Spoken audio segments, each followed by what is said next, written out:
to the Dawgs podcast with your hosts, Blake Reneker, Justin Charles, and Josh All. Hey, what's up, everybody? Welcome back to another episode of the Dawgs podcast. Josh All alone, your host today on a Thursday. Hope everybody's having a great week. And I just want to jump in here and talk a little bit, like I did last week, about the OTA sessions this week, specifically the one yesterday on Wednesday that was open to the media. Of course, that's where we get all the sideline reports, all the different perspectives and opinions from the beat reporters who are actually there at the OTA practice. And then just a little bit of some news that came out afterwards, after the fact, and all that good stuff. Again, planning to do a full OTA Week 2 reaction show this weekend, like we did last week, covering the first week of OTAs. That'll be a lot of fun. But again, just had some news and notes and things I wanted to jump in here, talk about real quick, and get you guys on your way. So let's dive into some of these. Quarterback, of course, we're going to talk quarterback. We're going to talk Shedeur Sanders. Don't worry, everybody. We're going to get there. We're going to talk a little Dawand Jones and a position of serious need for the Browns and maybe some potential options that just popped up earlier today. So we'll talk about all that. Before I dive into everything, if you're on YouTube, like, subscribe, tap the notification bell, and make sure you guys leave us a 5-star review on the audio platform, Spotify or Apple. Want to thank everybody who watches and listens to the show because FeedSpot has us ranked as the number 2 best Cleveland Browns podcast available. So that is all thanks to you guys. Without you watching and listening, we would not be anywhere close to that position. And the only one ahead of us was Orange and Brown Report with Mary Kay and those guys. So awesome, awesome, awesome. You guys are the best audience in the world. Last thing, if you guys want to play fantasy football with us, head to jointhedawgs.com. Sign up for the Patreon, become an official Dog Pack member over there. We've already got like 2 or 3 leagues pretty much filled up already, which there's no cap on leagues. I'm not saying like, oh, there's only 5, you got to get in. We had 5 leagues last year. I'm just giving you a point of reference. We've already got 3 filled up. We've had a ton of new subscribers, a ton of new members join in the last week or so. So get in now. If you want to play fantasy football, don't wait. It's only $5 a month. And the only stipulation for fantasy football is you have to be or remain a Dog Pack member throughout the duration of the fantasy football season. I'm telling you guys, if you love fantasy football, you're going to love playing with us and the other Dog Pack members. It's so much fun. These leagues it's fun, competitive fantasy football. It really is. Everybody, all the winners of each league gets a Dog Pack Championship t-shirt for that year with their championship roster on the back. It's just a fun prize that everybody's trying to get their hands on. And, you know, we've got people in there who we just had a guy that's been a member for a while now, and he's been a friend of the show for a while now, but he's never played fantasy football with us. And I found out yesterday, he's never played fantasy football at all. So it's going to be a brand new experience for him. If you're new to fantasy football, there's people of all different experience levels in there, and it's a great way to learn and have fun doing it. We had Mama Tendo as the famous one. It was her first time ever playing fantasy football 2 years ago, and she sucked. And I don't feel bad saying that, Mama Tendo, because you know it and you admit it all the time. You're a great sport because you came back year 2. You took all the razzing. You took all the, the slander that was thrown at you that first year, making fun of you and your picks, and you were very much improved in year 2. Can't wait to see what you do in year 3, and that's what this is all about. So head to jointhedawgs.com if you want to join our fantasy football leagues. All right, I'm trying to figure out where I want to start here. Do I want to tease you guys with the quarterback stuff or maybe just kick it off right away with it? Let's kick it off with an overall quarterback discussion. And I'm going to go into some Shedeur Sanders specific stuff here in a little while. So obviously ESPN Cleveland was there yesterday at the OTA session, had to put out their week 2 stat tracker for the quarterbacks. They did it last week. They were definitely going to do it again this week. It would look really, it already looks silly doing it once, but it will look even worse if you only did it once. Might as well just roll with it. Steer into the skid, as they say. So quarterback tracker, again, these stats mean diddly squat, but I figure there's people out there that are interested. Maybe you didn't see the chart. I might as well just read it. It's there. It's information, whatever. Joe Flacco, 4 for 7, no touchdowns, no picks. Shedeur Sanders, 9 of 14, 3 touchdowns, 1 pick. Kenny Pickett, 9 of 15, 2 touchdowns, no picks. Dylan Gabriel, 11 of 20 for 3 touchdowns and 0 picks. Okay, there's your broad brushstroke stat tracker for yesterday. Again, not broken down by what stats came from 7-on-7s, not broken down by which stats came from 11-on-11s, whatever. The main picture that I want to talk about, though, just overall, the quarterback position. Obviously, we got 4 guys that they're trying to do whatever they want, equal competition. We're, rotating guys in now. Well, this is 2 weeks in a row now that the media has been available, or at the sessions where it's been open to the media. They've come away saying, well, Shedeur Sanders has taken 0 first-team reps. I mean, if they're mixing it up, they're mixing it up on the days that the media is not there. Why? I don't know. But Shedeur Sanders, 0 first-team reps yesterday at the OTA session. Again, I'll save more Shedeur talk for here in a little bit. But the bigger picture for the quarterback situation from the OTAs, I should bring up the stat tracker from last week because I think there was only one last week, but only 1 interception thrown the entire time across all 4 quarterbacks. That's encouraging to me. That's encouraging. If I was pulling up these stat trackers from ESPN Cleveland and each guy had a pick, or, one guy had 2, another guy had 3 picks, I'd be like, okay, maybe these quarterbacks aren't really the answer. Maybe we're not bringing in the right guys. We're talking no turnovers. And I get it's OTAs. I get that a lot of the offensive drives and plays and things like that, the scenarios are scripted more toward, the quarterbacks experiencing success in their plays and all that kind of stuff. Just 1 pick yesterday, and it wasn't even a real pick. It was Shedeur Sanders, and he threw the ball to the perfect location.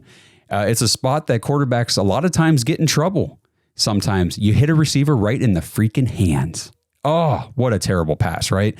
No, I'm just kidding. But yeah, he threw the pass. I forget who the receiver was, right off of his hands. Obviously, it was a 3rd or 4th stringer because he's not running with anybody on the 1st string. That's another conversation here in a little bit we'll have. There aren't very many 1st string receiving options to talk about right now. But anyway, he goes off the receiver's hands, deflected in the air, guy picks it off, whatever. That's the 1 pick for the day. I hate that, by the way. Let me just do a quick aside. I hate that interceptions are solely a quarterback's stat. That's why, like, whenever we're talking completion percentages and stuff like that, I really like to look at adjusted completion percentage in tandem with your regular completion percentage, because your regular completion percentage includes things like, spiked balls or passes thrown out of bounds to save a drive or whatever. And it includes things like interceptions thrown that might not be the quarterback's fault. Adjusted completion percentage factors all that in. A ball thrown to the receiver's hands, hit him right in the hands. All that guy had to do was catch it, boom, down. And I don't know if it was a 1st down or how many yards it would have been, but it would have been a completed pass. Goes off his hands in the air, gets picked, and Shedeur gets dinged with the interception. So if you're just looking at the quarterback stat tracker and you didn't watch the videos or you didn't see any of the clips and stuff from OTAs and all that stuff, it really was not an interception on him. It was not a thrown interception. It was a deflected, pass that got picked off. So there is that. Now, let's kind of shift here over to what I just laid reference to, the position that I'm concerned about. So Daniel Oifusi from ESPN, he's the Cleveland reporter from ESPN that follows the Browns and covers them at the on site and everything. He was doing a really good job. First of all, if you don't follow some of these people that I like to reference, go follow them. Like Oifusi, if I'm even saying his name right, he's a great follow, great information. Cameron Justice is another one. She is just rock solid with her Browns coverage. Love her. Follow these guys. Even Mary Kay. Even if you don't like Mary Kay Cabot, follow these people to get the tidbits from them. If you feel like they've got an agenda they're pushing, this is what I do. I try to figure out why. Or, okay, so I know that, Tony Grossi doesn't like Shedeur Sanders or whatever, or didn't want him to begin with. And so now whenever I see posts from him, I try to come at it from that angle and see what I can glean from it. But anyway, Daniel Oifusi posted something yesterday as he was kind of, narrating practice, as if you will, and said that it's the 2nd week in a row now Deontay Johnson is not present at OTAs. We talked about it last week. He's a veteran. This is voluntary. They don't have to be there. But it's, take it on a case-by-case basis because his situation is not the same as the other veterans like Bitonio or Myles Garrett. But also, Cedric Tillman was not practicing yesterday. He was on the sideline for the duration of the practice. So undisclosed injury, maybe he was just sick, maybe he got an ingrown toenail removed the day before and just couldn't put any pressure on it yesterday. I don't know what the deal was with Cedric Tillman, but it was just a quick, blurb in a comment or in a post that Cedric Tillman not participating yesterday at OTAs. So those two things right there, the absence of Cedric Tillman and Dawand Jones just made it very, very evident how thin and fragile and unstable our wide receiving core is. Again, Jerry Jeudy, we'll talk about this over the weekend with the other guys, lighting it up at OTAs, making plays, making great catches. He's bulked up a little bit, added some muscle. He looks bigger, faster, stronger. I mean, the dude's always open. Route running was never a question with Jerry Jeudy. Now, he did miss some significant time in 2 seasons with the Broncos, 2 of his 4 seasons in Denver with some injury stuff. And, you always have to worry about that with every NFL player. But now we're talking, okay, so if anything would happen to Jerry Jeudy, if anything were to happen to Cedric Tillman, he was injured just last year, had a concussion, missed the rest of the season. So we have a recent reference of that.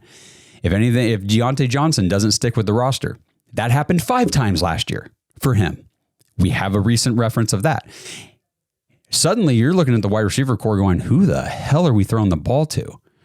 I mean, so say anything, God forbid, anything were to happen to Cedric Tillman, Dawand Jones doesn't stick on this roster, what have you, you're dropping off a huge ledge going from Jerry Jeudy down to who's next? David Bell, just based on seniority? Jamari Thrash, because he's a little more unknown, the 5th round pick from last year that only had 7 targets his entire rookie season, which, by the way, let me make a quick point about Jamari Thrash. It's kind of mind-boggling to me to look back on the 2024 season. This was a 3-14 team, a terrible, terrible team that couldn't move the ball, couldn't score points, sucked every single game. And you're vying for the top pick in the draft and you don't have very many options, talent-wise, skill position. You have a 5th round rookie wide receiver and you can't find a way to get him more than 7 targets on the season. Was he just that bad or what? I mean, and it's not they had these other guys in front of him. Okay, yeah, sure. We had Amari Cooper at the top of the depth chart to start the season. He was gone. Then we had Cedric Tillman behind Jerry Jeudy, and then halfway through the season, he's gone. There were ample opportunities. If Jamari Thrash was good last year, that he should have forced his way onto the field and should have forced his way into targets, but he did not. So for everybody that says, hey, I believe in Jamari Thrash, I think that there's, some potential there. Okay, that's fine. That's great. It's good to have optimism. But just remember, on a terrible, terrible team, that's trying to develop talent for the future because the season is lost, they couldn't get nothing out of that 5th round rookie receiver. So you're dropping off the ledge then from Jerry Jeudy to David Bell to Jamari Thrash to Michael Woods to Luke Floria. I don't know who. That's the problem. And, people are saying when I pose this question and stuff online, oh, you guys must not realize what Harold Fannin Jr. can do. Okay. Yeah, actually we do, because we were advocating for the Browns to draft him way ahead of the draft because I wanted to see him as the big slot for this team. That's where I think he can succeed immediately as a rookie in the NFL, being an undersized tight end. But he is not an outside wide receiver. Do not make that mistake of thinking, well, if anything happens to Cedric Tillman, we got Harold Fannin. They're not the same player. They're not the same skill set. They're not going to operate the same way. So after Jeudy, it's then. Because love Tillman, think he's got some potential. Don't know for sure. We saw 2.5 games, 3 game flash last year. Is that what we're going to get, or are we going to get what we saw the other, season and a half that we had with Tillman? So obviously hopes are high, but we cannot just bank on anything with this team and rest on anything like that. So what do the Browns do? As far as, free agency goes, it's like Keenan Allen's out there, 33-year-old or however old he is. That doesn't really move the needle much. I mean, obviously he can come in here and kind of man the slot and all that kind of stuff, but I wouldn't hate signing Keenan Allen, but would he come here? Probably not. And then there are some trades. Obviously, on the show here, we've been speculating, we think, and a lot of it just goes back to, please God, let it be true, that we feel Andrew Berry must still be working some sort of trade for a wide receiver somewhere. Because like I just went through the roster and the depth chart, it's just so thin. It's hard to look at sometimes. And you got to imagine they're trying something. Now, a couple names to throw out there. Brandon Ayuk, I saw some reports, some rumors or whatever, that for whatever reason, he is disgruntled or something out in San Francisco. This episode is sponsored by Better Sleep. Browns fans, I don't know about you guys, but the older I get, it seems like the more difficulty I have sometimes falling asleep. And it drives me absolutely bonkers because I'm tired all day, like 3 o'clock, 3:30 in the afternoon. I'm yawning. I'm barely keeping my eyes open. I sit on the couch at 8, 9 o'clock at night watching TV. I'm about ready to fall asleep. As soon as my head hits the pillow in bed, finally, boom, wide awake, can't fall asleep. So that's where Better Sleep could help you out. Better Sleep is one of the world's top-rated sleep apps that can help you fall asleep faster and wake up energized. There are over 300 sounds for you to customize and fall asleep to, including white noise, green noise, pink noise, ASMR, binaural beats, nature noises. There are hundreds of bedtime stories for adults featuring celebrities. Each story has been carefully selected to help you nod off. Personally, I'm more of just a white noise type of guy, but I tell you what, I do want to try out these bedtime stories. I know my wife has tried listening to the stories and some things like that to help her fall asleep, and it has been effective. So use our link to try 7 days for free at trybettersleep.co/dogs, DAWGS. Quit worrying about whether or not you're going to be able to fall asleep tonight. Let Better Sleep help you fall asleep faster. Again, take advantage of the 7-day free trial at trybettersleep.co/dogs. Since 1989, Mount Hope Fence has set the standard in outdoor living. From decks and railings to fences and patios, we've got you covered. Our lineup features top brands like TimberTech, AlumaGuard, Preferred Railing, and Unilock, along with our own premium Duralux vinyl products. For over 30 years, we've partnered with contractors ensuring reliable job site delivery. Discover quality and excellence in all things outdoors with Mount Hope Fence.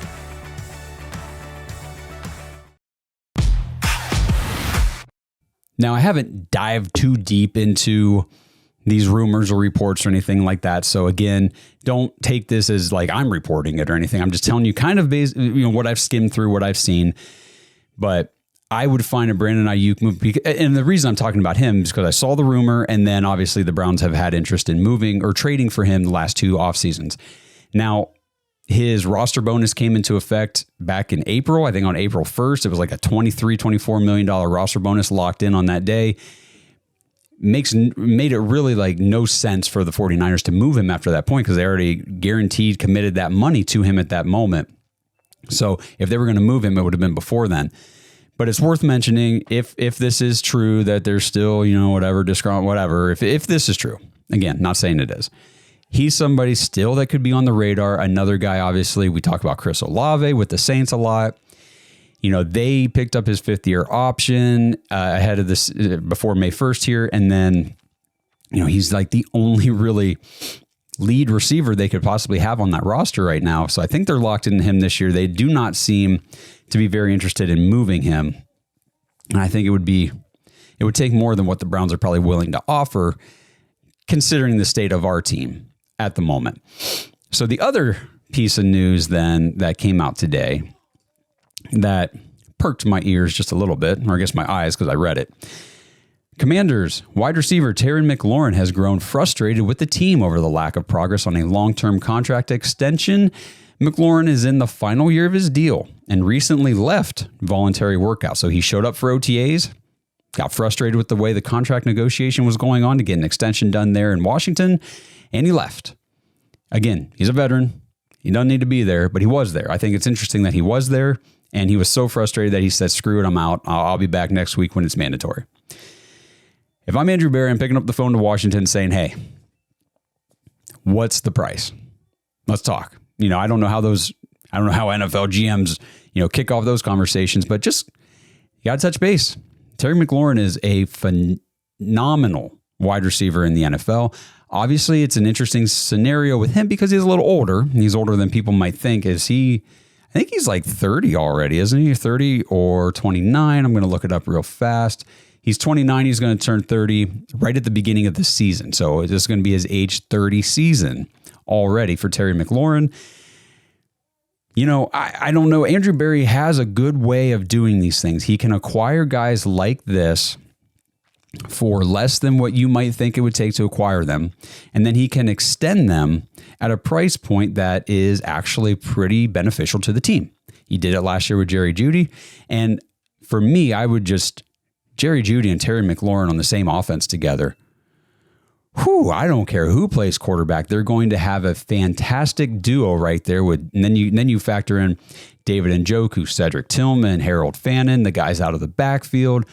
Now, all of a sudden, things are looking a lot better for the wide receiving core and the weapons on the offense. So Terry McLaurin is a guy, while, again, I'm not saying that this is anything that we should even be thinking about or looking for, but at the same time, it's worth mentioning. It's a high-profile, high-caliber, elite-level wide receiver that could be available based on these reports. So just something to keep in mind. All right, last thing here before I talk some Shedeur stuff. Wanted to talk about our big boy, Dawand Jones. Dawand Jones, we've been talking about him a little bit here the last week or so because he showed up to OTAs. It was a little surprising from the beat reporters that he was not just at OTAs and like doing drills and stuff or you know, like going through workouts, but he was on the field running plays and actually participating full on in OTAs after his ankle surgery from last season. So Dawand Jones fully healthy. And then yesterday talking to reporters about his weight, which was a big deal coming into 2024. He came in off of that knee surgery from his rookie season, put on a bunch of weight in the offseason, came in last year and was like pushing or maybe even a little bit over 400 pounds, which that's just not good on any body. And then, you know, it was just rough on him. It was tough on his body. He talked about that. And then he comes into camp right now here in the offseason and he's lean. You can just tell by the pictures and the interviews with him and on the camera, like he's definitely lost weight. He looks more built. He looks healthy. So they said that he has dropped 20 pounds of body fat. So he has dropped down from 400 pounds to 375. So if he's dropping 20 pounds of body fat, he's still got a ton of muscle on that massive 6'8" frame. And I'm very excited to see what Dawand Jones can do at left tackle because in the small, you know, sample size that we got last year, the 3-game sample in 2024, he did very well. And we saw him as a rookie on the right side dominate like TJ Watt. He was TJ Watt's daddy. I mean, he was so good as a rookie. It was like, man, we've got our future, you know, maybe right tackle here. And then he got injured. And then last year, everything with, you know, Conklin Jen, you know, him and all that stuff. So then he moves over to left tackle and it's like, wow, maybe Dawand Jones can play left tackle. And then he got hurt again. And it's like, well, frick, you know, here we go. But has worked his butt off this offseason to get down the weight. He said, quote, I took care of my body better, lost a lot of body fat, and I pride myself on that. I'm happy about that. And then they asked him about playing left tackle. He said, I kept it as real as possible with Andrew Berry. I personally don't like playing left tackle, but I don't care. I'm athletic, and it comes with the nature of the game. So he definitely was very honest, said, I prefer to play right tackle, but if you guys need me at left tackle, I will play left tackle. And, you know, seeing this guy come in with the work and the effort to get his body weight down and to get in shape and to come back from the injury as quickly as he has and to be ready and already on the field taking reps and getting ready for the season is very encouraging. I don't think anybody's ever really questioned Dawand Jones's work ethic. I think a lot of the pre-draft process, if you remember, was just about his passion for playing football long term. But his work ethic, if he is playing football, is pretty darn good. And plus, he's just freaking huge and he's so strong. And if this guy can maintain this weight and he's super athletic. I mean, the guy he's a basketball player. He can dunk. Like, this is not your normal 6'8", 370 pound offensive tackle. He is a true athlete. And I'm just excited to see what he can do at the left tackle spot for the Browns here in 2025. All right, everybody, here we go. Let's talk about Shedeur Sanders. Let's do it. We can kind of talk a little bit about the other quarterbacks as well. We covered this the other night on the live show, talked a lot about the QBs. Still personally believe that when training camp opens up, I am definitely of the mindset that it's going to be, there will be 4 quarterbacks probably on the roster, but only 3 of these 4 will be on the roster. And it's going to be Joe Flacco, Dylan Gabriel, and Shedeur Sanders. I think Kenny Pickett gets moved. I don't see a way they can go into training camp with 2 veterans. These 2 veterans, Kenny Pickett and Joe Flacco, both fighting for, first team reps. If you have any intention or, hope to get either rookie ready for anything, at least early on in the season, they need as many high level reps as possible. So I was reading through Mary Kay Cabot's article, from yesterday's OTA session. And she was breaking down again like she did last week, who took reps here. These guys took 11s, these guys took 7s. They were split like this and that and all that stuff. I went through it all last week. I'm not going to go through it in detail today, but there was one nugget in her article that I kind of stumbled over and had to read twice. And it was just kind of slid into a sentence, and she made no big deal about it. She didn't expand on it. She didn't explain any more details around it. It was just one thing that caught my eye, and here's what it was. She said that Shedeur Sanders, quote, worked alone on one of the fields for some of the modified 7-on-7s, while the other 3 quarterbacks worked on the opposite field. So I kind of stopped there for a second. I said, wait a second here. This is a little interesting. Now, I posted this on social medias. June right now is definitely the month where people are going to read way too much into these OTA reports. But you know what? It's June. I've got an OTA report. So let's do it. Let's just go ahead and read way too much into this. Why the isolated practice reps for Shedeur Sanders? And this is where I would like to get more context around this stuff. These beat reporters are at these things. They have access to this, insider information that we're not privy to. We're not there. We don't have eyes on the stuff. So why don't you guys, put it behind the paywall. Give us more freaking details. What was going on that separate practice field where Shedeur Sanders was taking all the 7-on-7s by himself, while in the other field, the other 3 quarterbacks split their 7-on-7 reps. Who were the defenders on Shedeur's field? Who were the coaches? Where was Tommy Rees? Where was Kevin Stefanski? Was Shedeur Sanders on that separate practice field by himself with Bill Musgrave, the quarterback coach? All these questions matter because, and Tommy Rees talked about this a lot in his interviews the other day, whenever he was at the podium. These college guys operate primarily in the shotgun during their careers in college. So for a guy like Shedeur Sanders, who ran nothing but shotgun at Colorado, he needs as many reps as possible to transition from the college style offense into this NFL style where you're under center, where you're run and play action. Because if you think about it, I'm just trying to break this down as simple as possible because I need it simple. I'm not a football X's and O's expert, but in college, when you're running play action, you're in the shotgun, you're taking a snap, and you're usually doing, a read option or an RPO. And that's kind of your play action passing. In the NFL, the play action is way different because you're under center. And then immediately at the snap, you drop back. And what's the first thing the quarterback does? They do something that they've never done in college. They turn their back to the defense. Okay. Your eyes go completely off the field that you're trying to throw down. So it is a big adjustment for these guys. So is Shedeur Sanders getting individualized reps? And the thing is, if they're splitting to 2 fields to run these entire 7-on-7 sessions, and you got 3 quarterbacks splitting reps over here, Shedeur Sanders is taking every single rep on his field for his sessions. So I don't know. Maybe I'm crazy. Maybe it's just like, Josh, quit.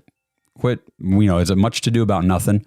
I don't know. I found it interesting that he was on a separate field by himself, taking all the 7-on-7s, splitting with nobody.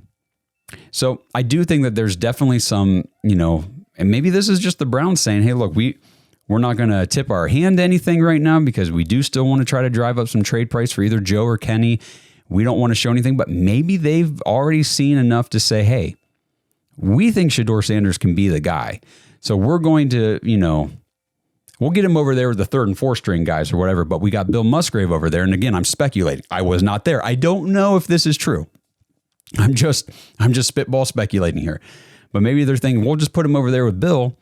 And, who knows, maybe like an offensive line coach or whoever, just to help him get more reps and get more comfortable in this pro style offense where I can't say it enough, but it is a big deal when the quarterback, all of a sudden now you've never done this or you've done it very little, but you're taking snaps where immediately upon getting the ball, you are turning your back to the defense, taking your eyes off the routes, taking your eyes off the defenders, off the line, off everything to run a play fake. And then you immediately have to turn around and know where you guys are supposed to be, where your reads are. And that's why pre-snap awareness, pre-snap reads, and all that kind of stuff is so important for these guys, because you got to walk up to the line and be able to say, okay, as soon as I turn around for my play action, this is what I think I'm going to see based on what the defense is showing me right here or over here or whatever. So I think you could look at it either way. Hey, they got Shedeur working off to the side, and then they got the three guys that they're vying for the starting job on the other side, Joe, Kenny, and Dylan.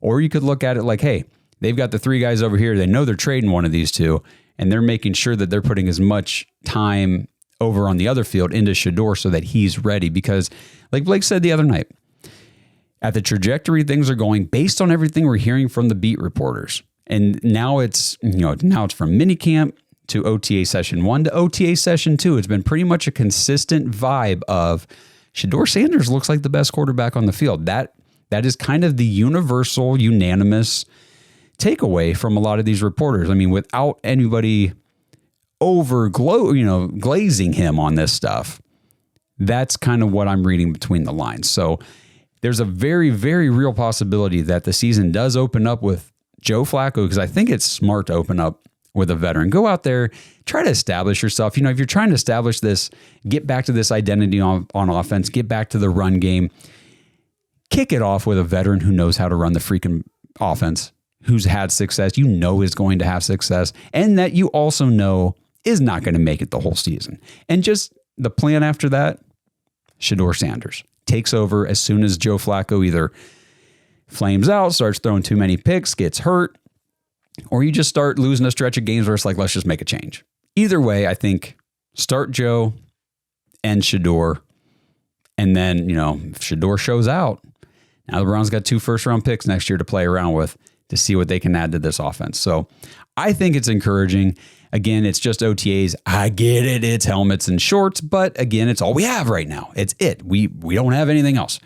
I love the comments on social media. People say, I need to see these people in a game. Quit talking about this stuff until we see them play a game. Okay, well, just don't scroll through our stuff until September, I guess. I don't know what to tell you. We don't have games yet. We have OTAs. It's all there is to talk about. And that's what we're doing. So let me know what you guys think in the comments. Again, kind of a shorter episode today, but just wanted to do some quick hitters on those things. Talk about the whole separate isolated field practice reps thing with Shedeur. Still did not get any first team reps. I did want to mention that again, because we were in our group chat the other night and Blake texted us and said, at some point, they're going to have to get Shedeur some first team reps. Otherwise, like, what's the point here? Basically, Blake said, I'm going to lose my freaking mind if they don't start doing that. I think it's coming. And I don't think it's going to be next week at mandatory veteran minicamp. I think next week, again, you're going to hear, I'm sure he'll take a couple 11-on-11s, but it's not going to be with the first team. We'll probably have the reports. No more still no first team reps, like the title of this podcast, for Shedeur Sanders. But then we get summer break coming up till the end of July when these guys come back for training camp. And I think the quarterback complexity looks different at the end of July when the team reports back for training camp. That's my prediction. We'll see if it's true. Let me know in the comments what you guys think. Appreciate everybody tuning in. Again, like the video, subscribe to the channel, tap the notification bell, head to jointhedawgs.com if you guys want to play fantasy football with us. The sign-up registration post is live and active. We've already got I think 3 or almost 3 leagues filled, ready to go. So let's keep filling them up. We will add as many leagues as we have to accommodate everybody. But get in now, because once we start coming up to that cutoff, like Blake said the other night, the cutoff is August 22nd. But if we've got a nice even number of leagues and everything's set at August 15th or whatever, we're just going to cut it off. So get in now, get your names on the list. Again, just $5 a month. It helps support the show, and you guys get to have a fun fantasy football season. Sync up the private Discord, jump in the chat with everybody. We're talking about all kinds of stuff, not just Browns, but it is such a great diehard Browns community, and we would love to see you guys there. So jointhedawgs.com. Thanks again for tuning in. I'll talk to everybody this weekend when we do a full OTA Week 2 reaction show. You guys enjoy the rest of your week. Let's go Browns. Thanks for listening to another episode of the Dawgs Podcast. Make sure you subscribe on YouTube and follow us on Twitter at the Dawgs Podcast. Get your thoughts on the show at thedawgspodcast.com.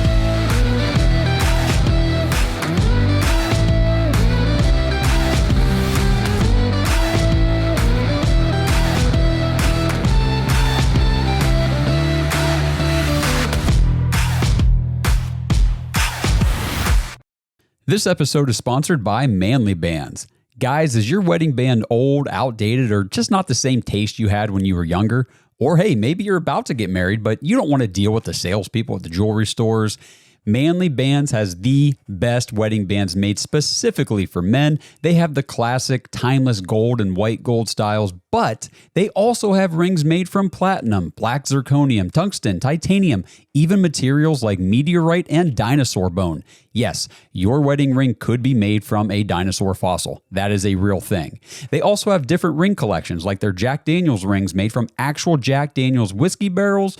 They also have Lord of the Rings and DC Comics band collections. Head over to manlybands.com/dogs and take advantage of their 30% off sale with free shipping. Plus, use promo code DAWGS, DAWGS, when you check out for another 10% off your order. Now, every Manly Band comes with a free silicone ring, and if you don't know your ring size, that's okay. You can order a free ring size chart from Manly Bands to make sure that you know exactly the right size before you order. And then if you get your ring and it doesn't fit just right, you can always return it or exchange it without any hassle. And I know this because I like my rings to be a little more loose, and the first band that I got was just a little too snug for the way I like to wear it, so I exchanged it, and the whole process was quick, easy, and I had my new ring in no time. And now, Manly Bands is even accessorizing men beyond just your wedding rings with their chain necklaces and chain bracelets made for men by men. And if you need groomsmen gifts or anything else, Manly Bands has you covered with their barware, whiskey glasses, flasks.